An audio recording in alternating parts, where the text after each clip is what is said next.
जय हिंद। आज के वीडियो में आधुनिक भारत से कुछ महत्वपूर्ण प्रश्नों को कवर किया गया है। तो चलिए देखते हैं पहला प्रश्न है, प्लासी का युद्ध बंगाल प्रेसिडेंसी के किस गवर्नर के शासनकाल में हुआ था? इसका आंसर है रॉजर ड्रेक के शासनकाल में 23 जून 1757 ईस्वी में। सेकेंड क्वेश्चन, दैध शासन को किस गवर्नर ने लागू किया था? ये लागू किया था रॉबर्ट क्लाइव ने 1765 ईस्वी में। बक्सर का युद्ध किस गवर्नर के समय में हुआ था? ये हुआ था हेनरी वेंसिटार्ट के समय में। बंगाल में अकाल 1770 ईस्वी किस गवर्नर के शासनकाल में हुआ था? इसका आंसर है जॉन कटियार के शासनकाल में। अगला प्रश्न है, 1798 में लॉर्ड वेलिजेली द्वारा प्रस्तावित सहायक संधि को स्वीकार करने वाला पहला भारतीय शासक कौन था? इसका आंसर है हैदराबाद का निजाम। प्लासी की लड़ाई में अंग्रेजी सेना का नेतृत्व किसने किया था? इसका आंसर है रॉबर्ट क्लाइव ने। बक्सर के युद्ध में अंग्रेजी सेना का नेतृत्व करने वाला कौन था? ये थे हेक्टर मुनरो। बंगाल में दैध शासन कब से कब तक चला? इसका आंसर है 1765 ईस्वी से 1772 ईस्वी तक। भारत का प्रथम गवर्नर जनरल व वायसराय कौन था? ये थे लॉर्ड कैनिंग। तीसरे आंग्ल मैसूरी युद्ध को रोकने के लिए टीपू सुल्तान ने अंग्रेजों के साथ कौन सी संधि की थी? तो इन्होंने श्रीरंगपट्टनम की संधि की थी। राज्य क्षय, हड़प नीति, जब्ती सिद्धांत, ये तीनों एक ही है। किसके द्वारा लागू की गई थी? तो ये लागू की गई थी लॉर्ड डलहौजी के द्वारा। किस सिख गुरु ने फारसी में जफरनामा लिखा था? इसका आंसर है गुरु गोविंद सिंह। भारत में डाक व्यवस्था शुरू करने वाला ब्रिटिश गवर्नर जनरल कौन था? ये थे लॉर्ड डलहौजी। इन्होंने 1854 ईस्वी में डाक व्यवस्था की शुरुआत की थी। किस सिख गुरु ने गुरु नानक की जीवनी लिखी थी? इसका आंसर है गुरु अर्जुन देव ने। सिखों के सैन्य संप्रदाय खालसा पंथ का प्रवर्तन किसने किया था? ये किए थे गुरु गोविंद सिंह ने। अगला प्रश्न है, 1757 में सिराजुद्दौला किसके द्वारा पराजित हुआ था? इसका आंसर है रॉबर्ट क्लाइव के द्वारा। लॉर्ड वेलेजेली के साथ सहायक संधि करने वाले भारतीय शासक कौन कौन थे? आइए देखते हैं कौन कौन थे। पहले नंबर पर हैदराबाद के निजाम। इन्होंने 1798 में एक सहायक संधि करने वाले भारतीय शासक हैदराबाद के निजाम पहले नंबर पर। दूसरा अवध के नवाब 1801 में। मैसूर के शासक 1799, तंजौर के शासक 1799, पेशवा 1802, सिंधिया 1803 और गायकवाड़ 1803 इत्यादि। सिख गुरुओं का सही क्रम क्या था? आइए इसे भी देखते हैं। सिख गुरुओं की सही क्रम, पहले नंबर पे थे गुरु नानक, गुरु अंगद, गुरु अमरदास, गुरु रामदास, गुरु अर्जुन देव, गुरु हरगोविंद, गुरु हरराय, गुरु हरिकिशन, गुरु तेग बहादुर और गुरु गोविंद सिंह। सिखों के 10वें गुरु गुरु गोविंद सिंह हैं। अगला प्रश्न है, 1816 ईस्वी में सुगौली की संधि किनके बीच संपन्न हुई थी? ये हुई थी ईस्ट इंडिया कंपनी और नेपाल के बीच। टीपू सुल्तान की मृत्यु 1799 ईस्वी में कहाँ हुई थी? ये हुई थी श्रीरंगपट्टनम में। हड़प नीति के अंतर्गत कौन से राज्य कब्जे में किए गए थे? तो आइए इसे भी देखते हैं। सबसे पहले सतारा, जो 1848 में।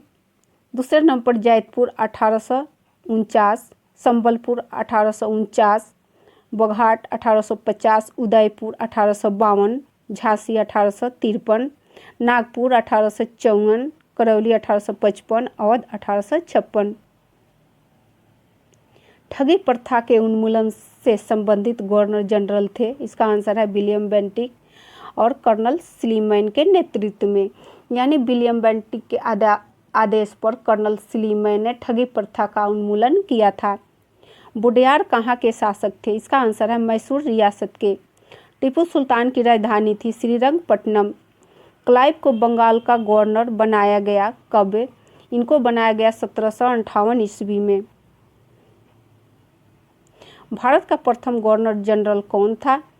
इसका आंसर है लॉर्ड विलियम बेंटिक। द्वैध शासन नीति को किसने समाप्त किया? इसका आंसर है वारेन हेस्टिंग्स ने। अंग्रेजों का सर्वाधिक विरोध किसने किया था? ये किया था मराठों ने। कुशासन के आधार पर डलहौजी ने किस राज्य को ब्रिटिश साम्राज्य में मिलाया था? इसका आंसर है अवध। आदि ग्रंथ का संकलन किस सिख गुरु ने किया था? इसका आंसर है गुरु अर्जुन देव ने। फ्रेंड्स, अगर आप लोगों को मेरी मेहनत पसंद आ रही है तो आप लोग एक लाइक ज़रूर कीजिए। आप लोग लाइक करना भूल जाते हैं, और चैनल पर पहली बार आए हैं तो इसे सब्सक्राइब ज़रूर कीजिए ताकि इस टाइप के वीडियो आपको मिलती रहे। देखते हैं अगला प्रश्न। भारत में आधुनिक शिक्षा प्रणाली की नींव किससे पड़ी? इसका आंसर है 1835 के मैकाले के माइन्यूट सिफारिश से। नेक्स्ट, बंगाल के गवर्नरों का कालक्रम क्या था? ये देखते हैं। पहले नंबर पर थे रॉबर्ट क्लाइव। इनका कालक्रम था 1757 से लेकर 1760 ईस्वी तक। हालवेल ये अस्थायी रूप से थे, और बेंसीटाट ये 1760 से 65 ईस्वी तक। रॉबर्ट क्लाइव दूसरी बार आए 1765 से 67 ईस्वी।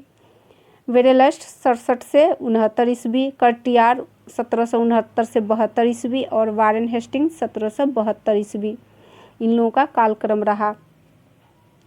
अगला प्रश्न है, भारत के किस वायसराय के काल में Indian penal code, civil procedure code और क्रिमिनल प्रोसीजर कोड पारित किए गए? इसका आंसर है लॉर्ड कैनिंग के काल में। ब्रिटिश सरकार का वो गवर्नर जनरल कौन था जिसने भारत में डाक टिकट जारी किया? इसका आंसर है लॉर्ड डलहौजी। सती प्रथा का अंत तथा ठगी को समाप्त करने का श्रेय किसे जाता है? इसका श्रेय जाता है लॉर्ड विलियम बेंटिक को।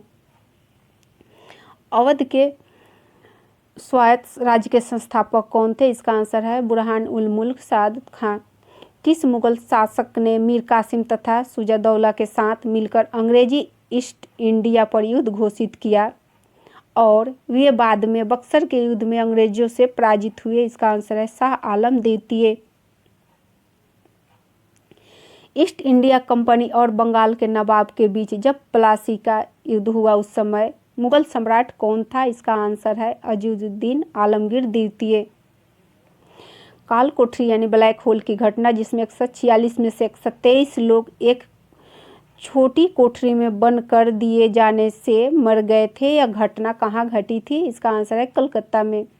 आइए इसके बारे में थोड़ी जानकारी लेते हैं। काल कोठरी नामक घटना पश्चिम बंगाल की घटना है। यह स्वतंत्रता पूर्व की घटना है। उस समय बंगाल के नवाब सिराजुद्दौला ने 146 अंग्रेज बंदियों को, जिसमें स्त्रियां और बच्चे भी थे, जिसे वह एक छोटी सी कोठरी में बंद कर दिया था। यह घटना 20 जून 1756 ईस्वी की है, और 23 जून को सुबह जब कोठरी को खोला गया तो उसमें से मात्र 23 लोग ही जिंदा बचे थे। जीवित रहने वालों में से एक हालवेल नामक व्यक्ति थे, जिनको इस घटना का रचयिता माना जाता है। अगला प्रश्न है, प्लासी के युद्ध के बाद भारत के लिए शाश्वत दुख की काली रात का आरंभ हुआ, यह किस बंगला कवि का कथन है? इसका आंसर है नवीन चंद्र सेन। किस इतिहासकार ने 1765 ईस्वी से 1772 ईस्वी तक कंपनी के राज्य द्वैध के शासन के काल को डाकुओं के राज की संज्ञा दी है? इसका आंसर है के.एम. पनिक्कर। अगला प्रश्न है, सुरक्षा प्रोकास्ट नीति या रिंग फेंस की नीति संबंधित है वारेन हेस्टिंग्स से। अधीनस्थ अलगाव की नीति संबंधित है लॉर्ड हेस्टिंग्स से। ये वारेन हेस्टिंग्स अलग है और लॉर्ड हेस्टिंग्स ये अलग है। अधीनस्थ संघ की नीति संबंधित है लॉर्ड कैनिंग से। अगला प्रश्न है, इलाहाबाद की संधि जो 1765 ईस्वी के बाद रॉबर्ट क्लाइव ने मुर्शिदाबाद का उप दीवान किसे बनाया? इसका आंसर है मोहम्मद रजा खान को। किस भारतीय को रॉबर्ट क्लाइव ने बिहार का नायाब दीवान नियुक्त किया था? इसका आंसर है राजा सिताब राय को। रंजीत सिंह ने प्रसिद्ध कोहिनूर हीरा प्राप्त किया था किससे? शाह शुजा से। ब्रिटिश जनरल जिसने हैदर अली को पोटोनोवा के युद्ध में हराया था, इसका आंसर है सर आयरकुट।